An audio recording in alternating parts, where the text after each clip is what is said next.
We're almost done with the formatting now, but there is one last change I want to make. Here under the revenue, I say Q1 through Q4, but I think it's better to actually spell out quarter. I think that looks a little bit more professional. Here I'll highlight all of these cells, and we're going to use replace. I'm highlighting these cells because I want to scope it just to these cells. With these cells selected on the Home tab over on the right-hand side, let's click on the magnifying glass. And this is Find and Select. Within this menu, we have the option to replace. Let's click on that.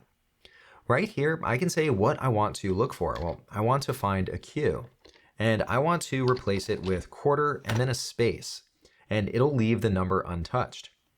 In Find and Replace, I have all of these other options as well. I could look for specific formatting if that's what I want to replace. I could also look within certain sheets or certain rows or even within formulas. You could even match on case or match entire cell content. So there are lots of different options here for Find and Replace. But this is all I want to replace. So let's click on Replace All. And here it looks like it's all done. Let's click on OK, close this out. And here now it's updated the reference from Q to quarter. I think that looks better.